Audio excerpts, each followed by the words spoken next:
ચલો મિત્રો, દાખલા નંબર 82 જુઓ. તો Z1 Z2 Z3 એ સમબાજુ ત્રિકોણના શિરોબિંદુઓ છે. ઓકે, અને મોડ ઓફ Z બરાબર છે 2, Z1 બરાબર છે 1 + i√3. બરાબર છે. વર્તુળના અંદરના ભાગમાં હોય તો Z2 અને Z3 બરાબર ખાલી જગ્યા. ઓકે, તો પહેલા આપણે ખાસ ધ્યાન આપજો, Z1 Z2 Z3 એ સમબાજુ ત્રિકોણના શિરોબિંદુઓ છે. તો આપણે શું કરીએ છીએ કે સમબાજુ ત્રિકોણ આવી રીતે લઈએ છીએ. ABC એ ત્રિકોણ સમબાજુ ત્રિકોણ છે. હવે સમબાજુ ત્રિકોણ છે એમાં શિરોબિંદુ A છે ને એને વાસ્તવિક અક્ષ પર રાખવાનું, x અક્ષ પર, એટલે ગણતરી સહેલી થાય. ચાલો, એના સંગત સંકર સંખ્યા લીધી Z1, B ને સંગત Z2 અને C ને સંગત Z3. ઓકે, હવે આ ખૂણો અહીંયાથી ખૂણો આ કેટલો થાય તો તમને ખબર છે 360 ભાગ્યા 360 ભાગ્યા 3, તો 12 3 36 એટલે 360 એટલે 12 120. એટલે આ ખૂણો 120 નો થશે. ઓકે, 120 નો. તો આ ખૂણાના હિસાબે આ બે સંકર સંખ્યા વચ્ચેનો સંબંધ બનાવી શકાય છે. તો ખાસ ધ્યાન આપજો, 120 એટલે 2π/3, પાઈ બરાબર 180 મૂકી દો, 6 3 18 એટલે 60 ગુણ્યા 2 120. એટલે યાદ રાખજો અંશમાં અને રેડિયનમાં. તો 120 બરાબર જો આ મેળવતા ન આવડે તો તમારે શું કરવાનું, 120 ગુણ્યા પાઈના છેદમાં 180 કરવાના. 120 ગુણ્યા પાઈના છેદમાં 180 એટલે આ તમને મળી જશે રેડિયન. હવે મિત્રો Z1 આપણને રકમમાં આપી દીધી છે, Z1. ઓકે, હવે ખાસ ધ્યાન આપજો, Z2 અને આનો સંબંધ આપણે બનાવીએ તો Z2 બરાબર તમે શું લખી શકો, Z2 બરાબર લખી શકાય Z1 ગુણ્યા e⁻i અને બંને વચ્ચેનો ખૂણો છે 120 એટલે 2π/3. આ 2π/3 e⁻i પછી બંને વચ્ચેનો ખૂણો 2π/3. આનો મતલબ શું થાય, આનો મતલબ શું થાય તો આ ધ્રુવીય સ્વરૂપ જ છે, r કૌંસમાં cos θ + i sin θ. cos θ + i sin θ છે મિત્રો, ધ્યાન આપજો, cos θ + i sin θ, અને આપણે આમ લખીએ છીએ કે e⁻i θ. બરાબર, પણ આગળ આપણે ધ્રુવીય સ્વરૂપમાં મૂલ્ય વડે ગુણવાનું આવે તો અહીંયા મૂલ્ય કેટલું લીધું, Z1. Z1 કેમ મૂલ્ય થઈ જાય, કારણ કે વાસ્તવિક અક્ષ પર છે, માટે Z1 બરાબર ખાલી વાસ્તવિક ભાગ જ આવે, કાલ્પનિક આવે જ નહીં, એટલે એને મૂલ્ય કહી શકો છો. ઓકે, મોડો લેશો તો પણ એનું મૂલ્ય નાનું મૂલ્ય સેમ જ આવે, કે વાસ્તવિક ઉપર હોવાથી ખાલી વાસ્તવિક ભાગ જ આવે, કાલ્પનિક 0 આવે, નીકળી જાય. એટલે સીધું તમે આમ લખી શકો કે Z2 બરાબર Z1 e⁻i θ, θ બરાબર બંને વચ્ચેનો ખૂણો 120 એટલે 2π/3. ચાલો, Z1 એ આપણને આપેલી છે, લઈ લેવાની. આ Z1 આપણે અહીંયા લઈ લીધી. પછી e⁻i 2π/3 એટલે શું લખવાનું, તો cos θ + i sin θ એ રીતે લખવાનું, θ બરાબર 2π/3. હવે cos 2π/3 એટલે ભાગ પાડવાના 2π/3 ના, પાઈ માઈનસ π/3. ઓકે, આ રફ ગણતરી છે, આ બાજુ તમે લખો તો લખી શકો છો. પાઈ માઈનસ, પાઈ એટલે એકમ વર્તુળમાં બિંદુ એડેસ, માઈનસ એટલે સમઘડી દિશા જમણું, ચરણ બીજું. બીજામાં cos કેવું છે તો ઋણ છે. હવે પાઈને કાઢી નાખવાના અને આગળ શું મૂકવાના, ઋણ. તો ઋણ cos π/3, cos π/3 એનો મતલબ cos 60. cos 60 ની કિંમત આ 1/2, તો આની કિંમત કેટલી મળી, -1/2. ઓકે, એટલે આની કિંમત જે મળે તે અહીંયા લખવાની.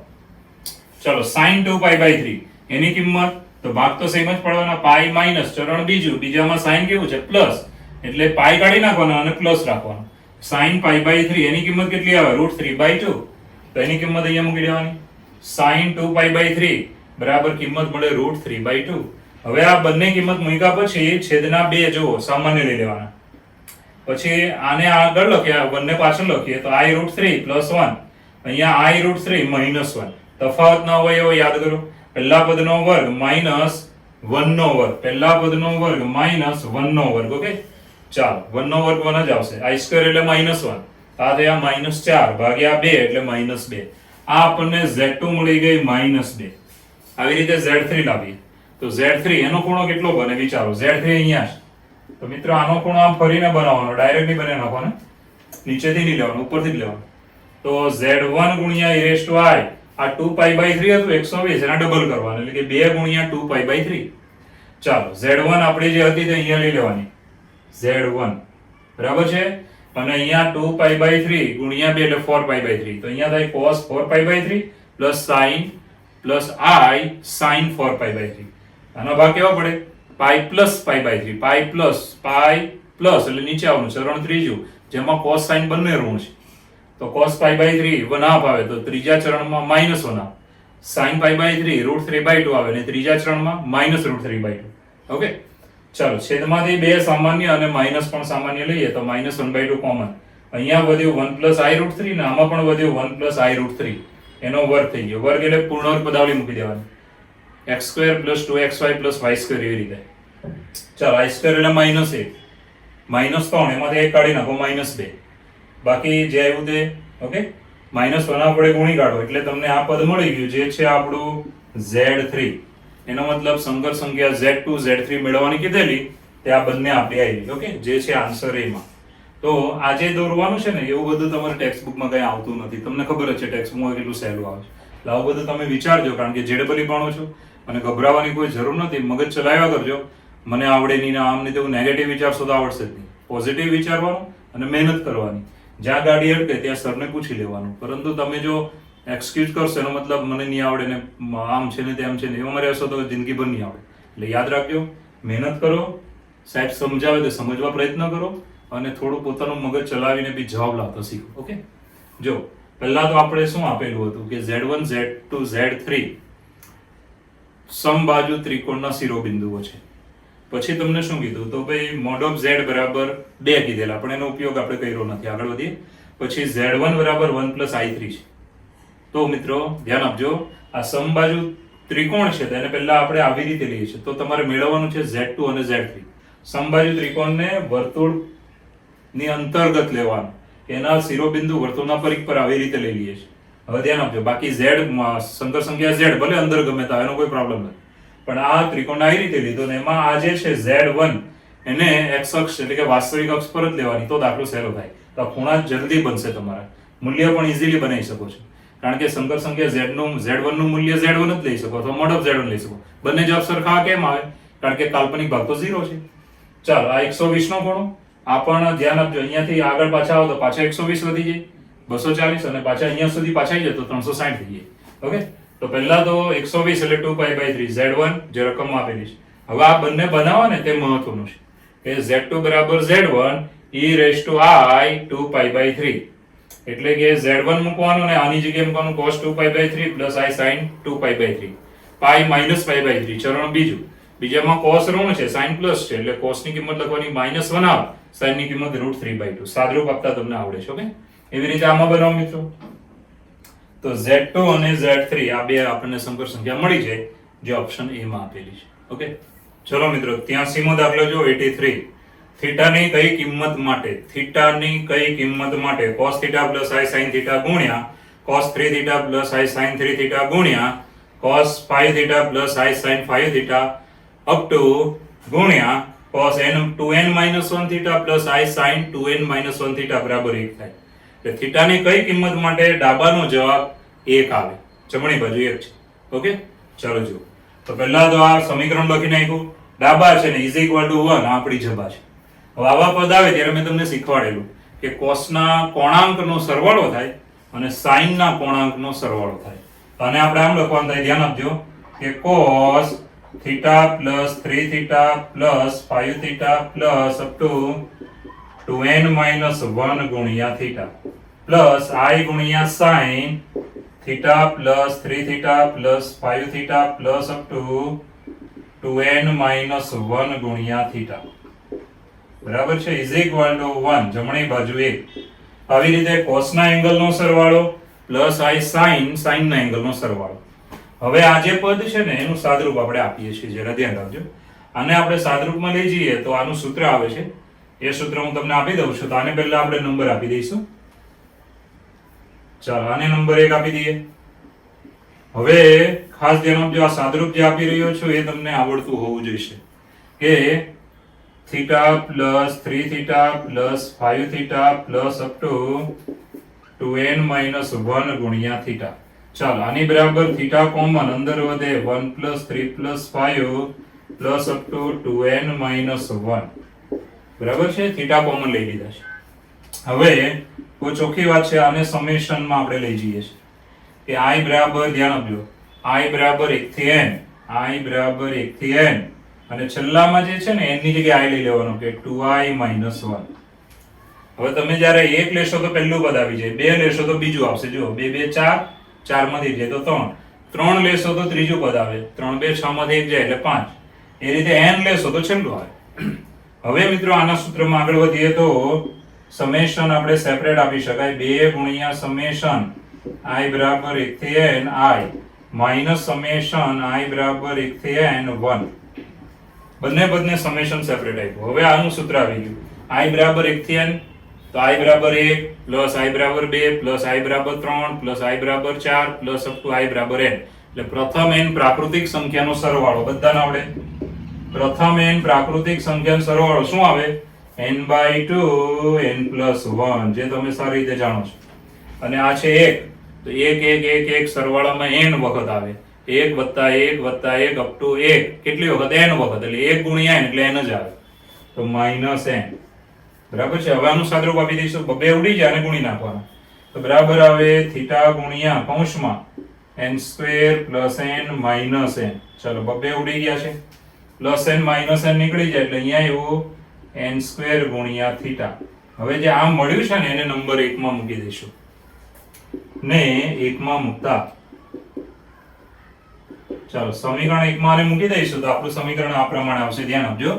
તો માટે cos n² theta plus i sin n² theta is equal to, તો પેલી બાજુએ 1 આપ્યો છે ને તો આવું લખવાનું કે 1 + i ગુણ્યા 0, i ગુણ્યા 0 એટલે 1 જ છે. હવે બંને બાજુએ ભાગ સરખાઈ દેવાના કે આની બરાબર વાસ્તવિક ભાગ વાસ્તવિક, કાલ્પનિક ભાગ કાલ્પનિક ભાગ.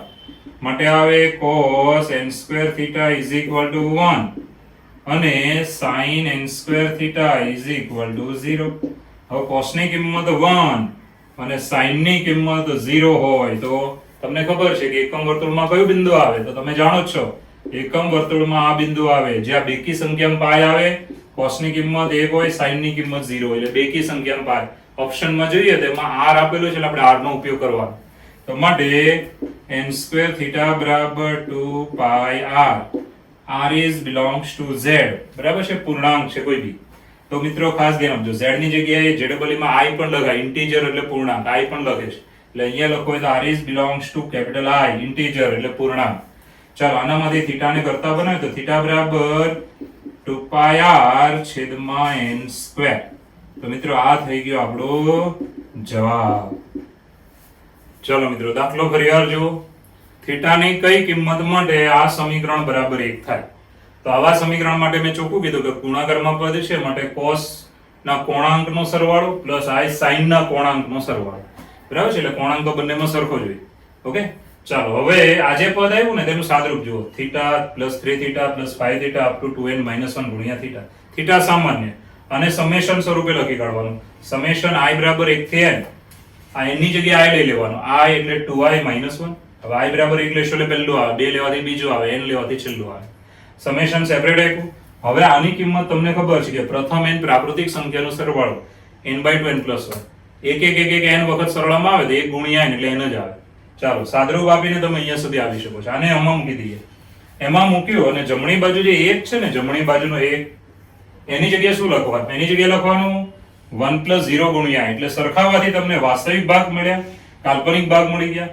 cos ની કિંમત 1 અને sin ની કિંમત 0 એટલે અહીંયા આ બિંદુ આવે જેને કહેવાય 2 pi n કહેવાય. બેકી સંખ્યા પાય, પણ એની જગ્યાએ આપણા ઓપ્શનમાં r આપ્યો છે માટે r લેવાનું. એટલે આપણે લખવાનું 2 pi r. r એ પૂર્ણાંક છે, i એટલે z જ સમજવાનું. ચાલો થીટાને કરતા બનાવી દઈશું એટલે આપણો જવાબ આવશે આન્સર ડેલી. તો મિત્રો આ થઈ ગયો આપણો જવાબ. ચલો મિત્રો 85 મો દાખલો જુઓ કે z એ સંકર સંખ્યા છે અને આલ્ફા બીટા એ અચળ સંખ્યાઓ છે. તો બે રેખાઓના સમીકરણ આપ્યા છે, રેખાઓના સમીકરણ. તો આ રેખાઓ છે આલ્ફા z બાર પ્લસ આલ્ફા બાર z પ્લસ 1 બરાબર 0. અહીંયા આલ્ફા છે ને એ સંકર સંખ્યા છે, આલ્ફા બાર એટલે અનુબદ્ધ સંકર સંખ્યા, સોરી આલ્ફા એ વાસ્તવિક સંખ્યા છે અને આલ્ફા બાર એની અનુબદ્ધ વાસ્તવિક સંખ્યા કોઈ પણ બની કાઢવાની, જે બનતી હોય તે પ્રમાણે. બરાબર છે, વિરોધી ને વ્યસ્ત એ પ્રમાણે ચાલતા નહીં, કારણ કે તો વ્યસ્ત છે ખાલી. બરાબર છે, અહીંયા બાર કર્યો એટલે વ્યસ્ત સમજવાની. તો અહીંયા શું આપ્યું છે જુઓ. તો પહેલી રેખાનું સમીકરણ છે આલ્ફા z બાર પ્લસ આલ્ફા બાર z પ્લસ 1 બરાબર 0. બીજી રેખા છે બીટા z બાર પ્લસ બીટા બાર z માઇનસ 1 બરાબર 0. આ બે રેખાઓના સમીકરણ આપ્યા છે. અહીંયા બીટા એટલે એક વાસ્તવિક સંખ્યા છે અને બીટા બાર એની વ્યસ્ત વાસ્તવિક સંખ્યા છે. જ્યારે z એ સંકર સંખ્યા છે ને z બાર એની અનુબદ્ધ સંકર સંખ્યા. સંકર સંખ્યા હોય તો એની અનુબદ્ધ કઈ રીતે મળે? તો એના કાલ્પનિક ભાગની નિશાની બદલવાથી. કોઈ પણ વાસ્તવિક સંખ્યા હોય તો એની વ્યસ્ત વાસ્તવિક સંખ્યા કેવી રીતે મળે? તો ભાઈ અંશનો છેદ અને છેદનો અંશ કરી નાખવાનો. ઓકે, તો આ બે રેખાઓ છે, ધ્યાન આપજો, એ પરસ્પર લંબ છે. તો મિત્રો શોર્ટકટ ફોર્મ્યુલા છે, યાદ રાખજો. જ્યારે સંકર સંખ્યા વાળી રેખાઓ આપેલી હોય ત્યારે તમારે પરસ્પર લંબ હોય તો શું કરવાનું?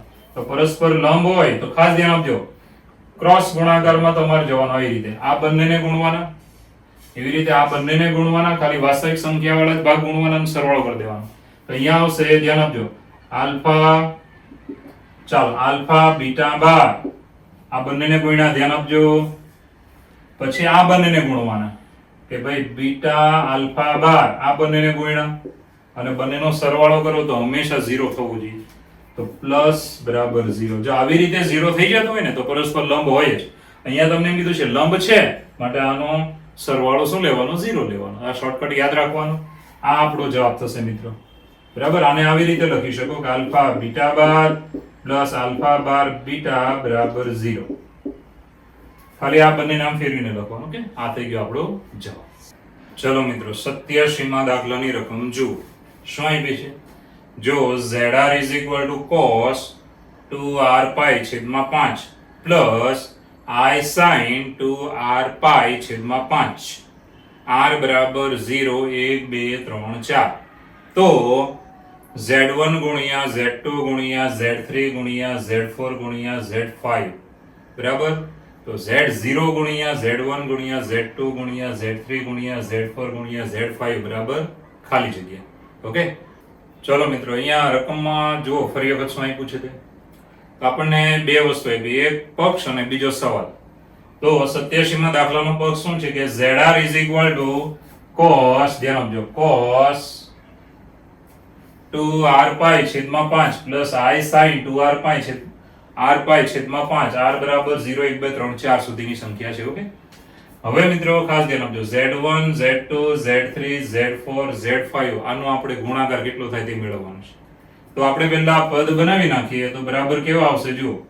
તો ઇઝ ઇક્વલ ટુ આની બરાબર z1 એટલે r બરાબર કેટલા લેવાનો? તો 1 લેવાનો. તો આમાં r બરાબર 1 લઈને હું લખું છું. ચલો r બરાબર 1 લઈએ તો cos 2 pi upon 5 plus I sin 2 pi upon 5.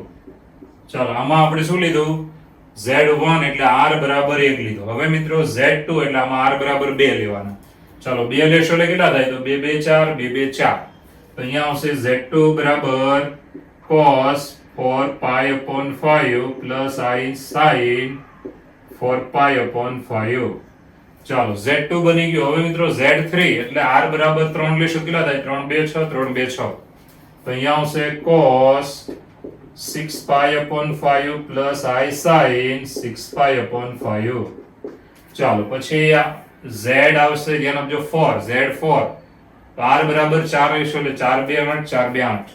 તો અહીંયા આવશે cos 8 pi upon 5 plus I sin 8 pi upon 5 ગુણ્યા, હવે તમારે z5 એટલે r બરાબર કેટલા લેવાના? 5 એટલે 5 2 10. તો અહીંયા આવ્યું cos 10 pi upon 5 plus I sin 10 pi upon 5. તો મિત્રો r બરાબર 1 2 3 4 ને 5 આમાં લઈ લીધા છે બરાબર.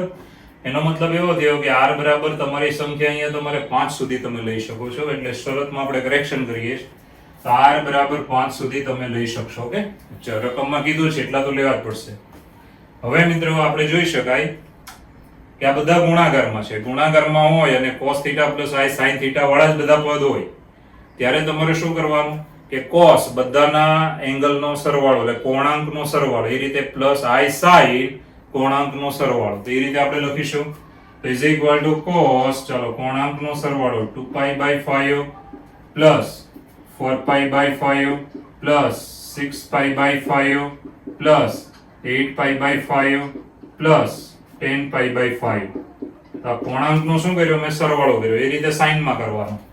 પ્લસ I sin, ચાલો પહેલો છે 2 pi by 5 plus 4 pi by 5 plus 6 pi by 5 plus 8 pi by 5 અને છેલ્લું છે 10 પાઈ બાય 5.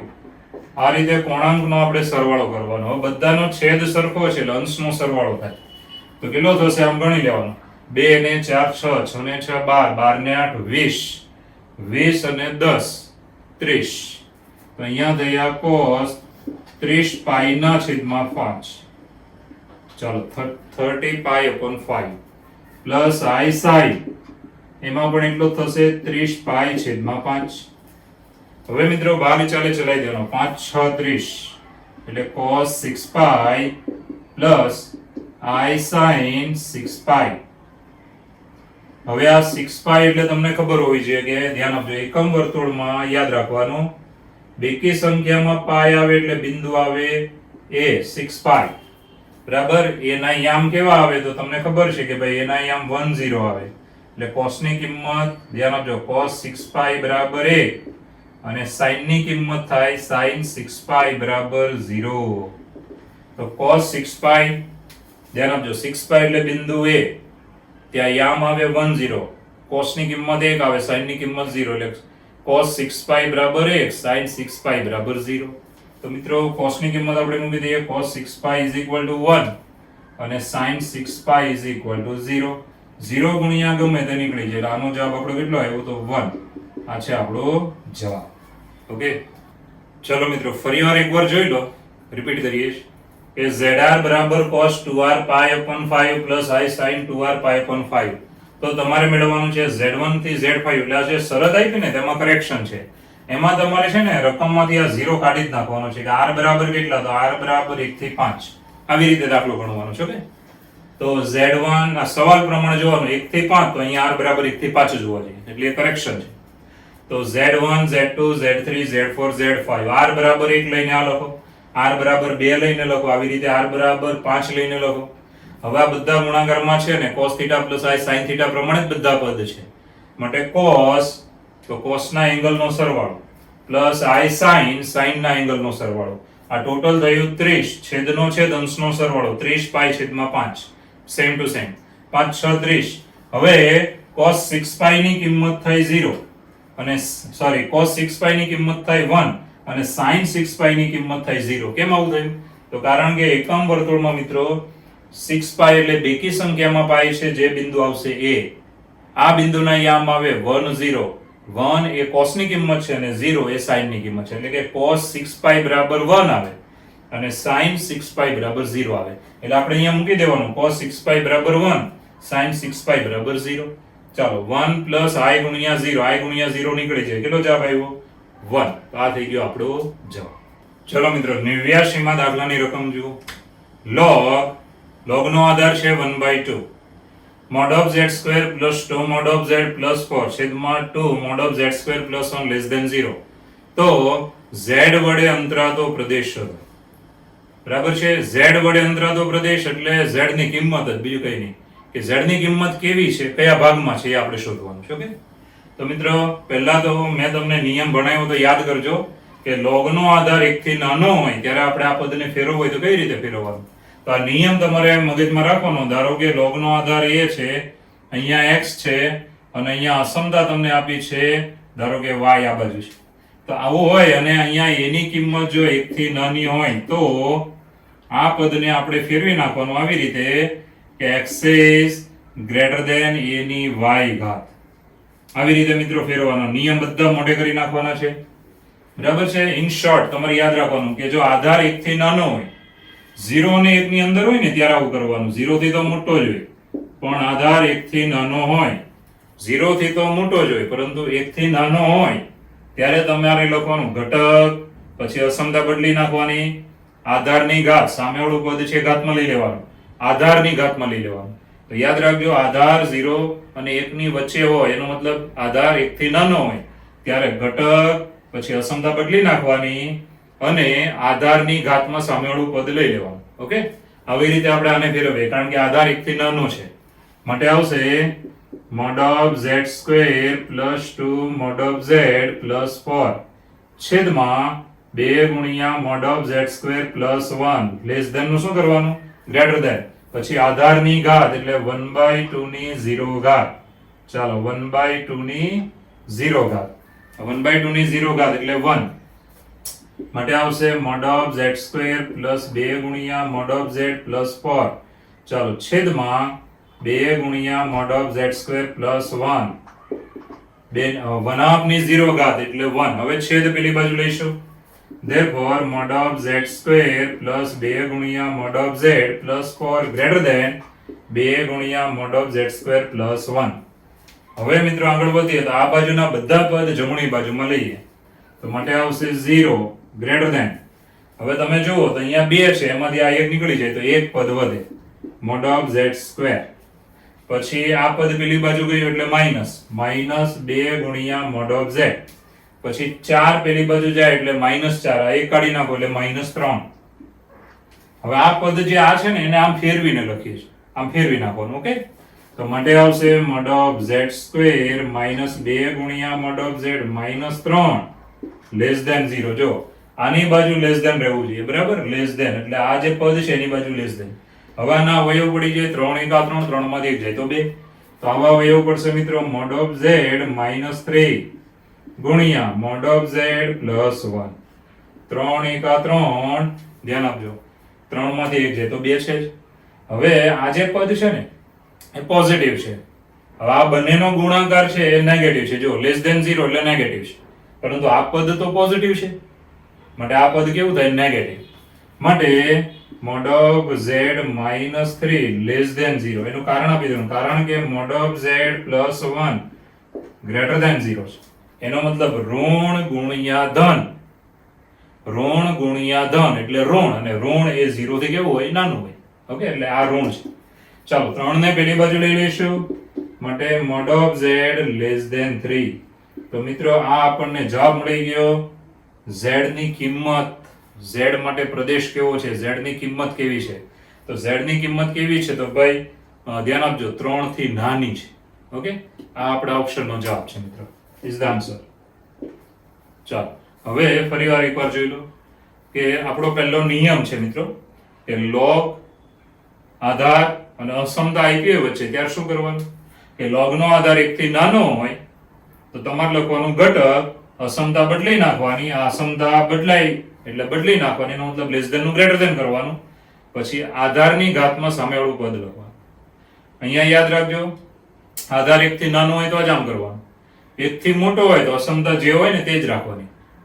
1 થી આધાર મોટો હોય તો અસમતા સેમ ટુ સેમ જ રાખવાની, પણ 1 થી નાનો હોય ત્યારે અસમતા બદલવાની. આધાર 1 થી નાનો છે, 1/2 છે, માટે આ ઘટક, ધ્યાન આપજો, આ ઘટક અને આ પદ છે આધાર, એની ઘાતમાં સામેવાળું પદ લેવાનું અને અસમતા બદલવાની. જો લેસ ધેન નું શું કરવાનું? Greater than. ઓકે, હવે શું કરવાનું? તો 1/2 ની 0 ઘાત એટલે 1. છેદ પેલી બાજુ ગયો, ડાબાના બધા પદ જબામાં લઈ લો, સાદરૂપ આપી દેવાનું. હવે જે આ પદ છે ધ્યાન આપજો, આ પદને આમ ફેરવીને લખીએ છીએ એટલે આ પદ બાજુ લેસ ધેન રહેવું જોઈએ. ઓકે, ધ્યાન રાખવાનું. અવયવ પડી ગયા. હવે આ બંનેનો ગુણાકાર નેગેટિવ છે તો આ ભાઈ પોઝિટિવ છે તો પહેલો અવયવ નેગેટિવ હોય. 3 ને પેલી બાજુ લીધું એટલે આપણને જવાબ મળી ગયો કે mod of z less than 3, જે આપણો ઓપ્શનમાં છે. ઓકે, ચલો મિત્રો 90 માં દાખલો જો. બહુ ચોખ્ખી વાત છે કે આલ્ફાની 4n-1 ઘાત પ્લસ આલ્ફાની 4n-2 ઘાત પ્લસ આલ્ફાની 4n-3 ઘાત n પ્રાકૃતિક હોય, બરાબર છે, તો તેની કિંમત જો આલ્ફા એ 1 નું ચતુર્થ મૂળ હોય, અહીંયા એક શબ્દ લખવાનું રહી ગયો છે રકમમાં એટલે તમારે ધ્યાન રાખવાનું કે આલ્ફા એ કોનું ચતુર્થ મૂળ છે? 1 નું ચતુર્થ મૂળ છે. જો આલ્ફા એ હકીકતે રકમમાં વ્યવસ્થિત ગોઠવીને લખી આવી રીતે લખાય, જો આલ્ફા એ ગુજરાતીમાં જો આલ્ફા એ 1 નું ચતુર્થ મૂળ હોય તો આલ્ફાની 4n-1 ઘાત પ્લસ આલ્ફાની 4n-2 ઘાત પ્લસ આલ્ફાની 4n-3 ઘાત n is belongs to n ની કિંમત બરાબર ખાલી જગ્યા. ઓકે, આવી રીતે વિચારો. તો આપણો પક્ષ શું છે આમાં કે આલ્ફા એ 1 નું ચતુર્થ મૂળ છે. પછી આપણે આ પદની કિંમત લાવવાની છે. ઓકે, તો જુઓ, આલ્ફા એ 1 નું ચતુર્થ મૂળ છે. હવે આલ્ફા એ 1 નું ચતુર્થ મૂળ છે તો આપણે આ પરથી આવું લખાય કે 1 બરાબર, ધ્યાન આપજો, 1 નું ચતુર્થ મૂળ છે એટલે તમે અહીંયા આલ્ફા બરાબર લખો તો બેસ્ટ રહેશે કે 1 નું ચોથું મૂળ એટલે 1 ની ઘાત કેટલી? 1/4. આલ્ફા એ 1 નું ચતુર્થ મૂળ છે એટલે 1 ની 1/4 ઘાત. ઓકે, હવે બંને બાજુ 4 ઘાત કરીએ તો માટે આપણને મળે આલ્ફા ની 4 ઘાત બરાબર 1. ચાલ આ કામની વસ્તુ મળી ગઈ, આને હું નંબર 1 આપું છું. બરાબર, આલ્ફા એ 1 નું ચતુર્થ મૂળ છે એટલે કે આલ્ફા બરાબર 1 ની 1/4 ઘાત. પછી બંને બાજુ 4 ઘાત કરો એટલે ચતુર્થ મૂળમાં 4 ઉડી જાય તો આલ્ફા ની 4 ઘાત બરાબર 1 મળે. હવે મિત્રો આનો જવાબ આપણે લાવવાનો છે. ઓકે, હવે આપણે આઈડિયા શું વાપરવાનો કે આલ્ફા ની 4 ઘાત આમાં બધામાં બનાવવાની. તો જો આવી રીતે બનશે માટે આની બરાબર આપણે લખી શકાય કે આલ્ફા ની 4 ઘાત વાળો n સાથે ગુણાકારમાં છે હમણાં લઈ લીધો ગુણ્યા આલ્ફા ની -1 ઘાત પ્લસ અહીંયા પણ આલ્ફા ની 4n ઘાત ગુણ્યા આલ્ફા ની -2 ઘાત છેલ્લામાં પ્લસ આલ્ફા ની 4n ઘાત ગુણ્યા આલ્ફા ની -3 ઘાત આવી રીતે લઈ લીધી. બરાબર છે. હવે મિત્રો આગળ વધીએ છીએ, ધ્યાન આપજો. તો અહીંયા આલ્ફા ની 4n ઘાત છે ને ત્યાં હું લખવાનું કે આલ્ફા ની 4 ઘાત ની n ઘાત, ઘાતની ઘાત હંમેશા ગુણાકારમાં જ આવે. ચાલો આલ્ફા ની -1 ઘાત એટલે 1 ના છેદમાં આલ્ફા. ઓકે, છેદમાં લેવાનું પ્લસ ચાલો આલ્ફા ની 4 ઘાત ની n ઘાત એટલે 4n છે, ઘાતની ઘાત ગુણાકારમાં આવે છે.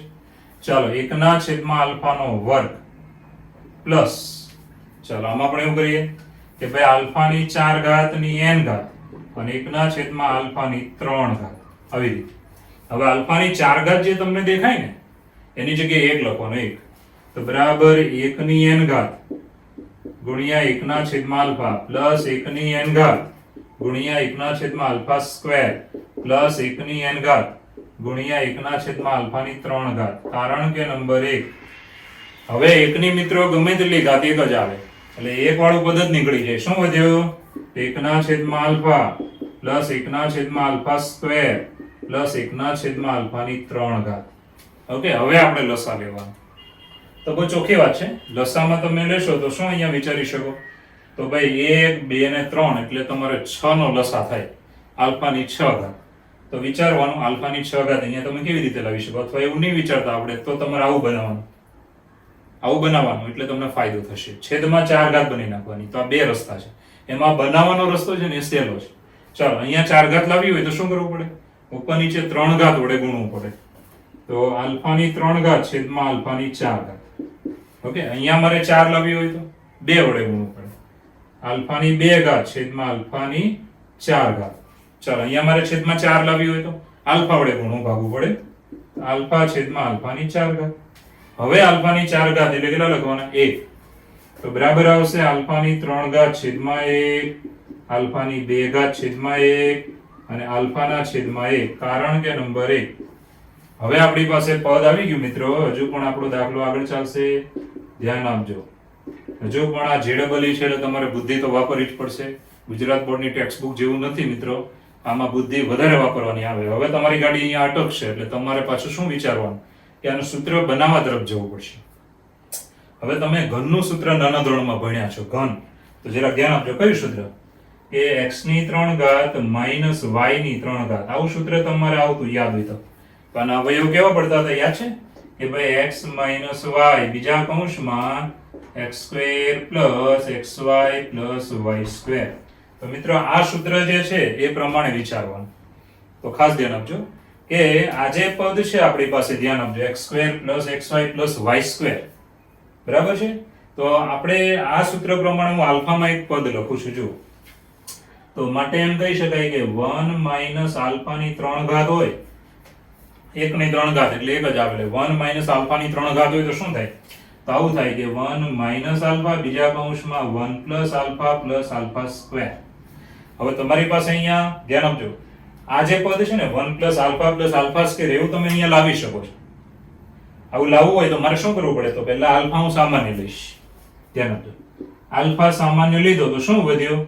તો alpha square plus alpha plus 1 આવું પદ વધ્યું. ઓકે, જો છે ને આલ્ફા કોમન નીકળ્યો એટલે alpha square plus alpha plus 1. હવે આ પદ જુઓ, 1 પ્લસ આલ્ફા સ્ક્વેર તેની સાથે ગુણાકારમાં કોણ છે? 1 માઈનસ આલ્ફા. તો હું 1 માઈનસ આલ્ફા વડે ગુણું છું ને ભાગું છું. ચાલો 1 માઈનસ આલ્ફા વડે ગુણવાનું અને ભાગવાનું. તો ભાઈ અહીંયા ધ્યાન આપજો ખાસ. ચાલો ગુણો ને ભાગો ઉડાડી નહીં નાતા, નહીતર પાછળ જવાનું થાય.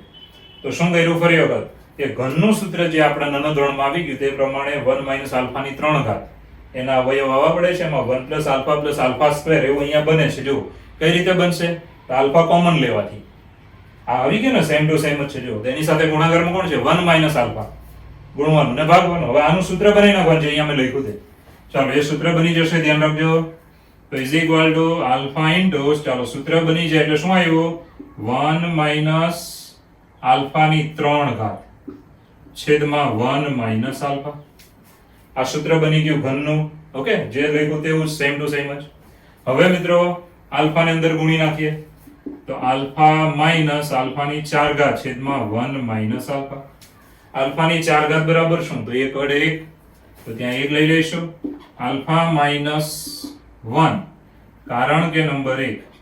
હવે ઉપર તો આપણે આની જગ્યાએ 1 લીધો, છેદમાંથી હું માઇનસ કોમન લઈશ તો અંદર વધ્યો આલ્ફા માઇનસ 1. બરાબર, પદ ઉલટાઈ જાય, ઉડી જાય, વધે શું તો માઇનસ 1. તો મિત્રો આ થઈ ગયો આપણો જવાબ, આન્સર.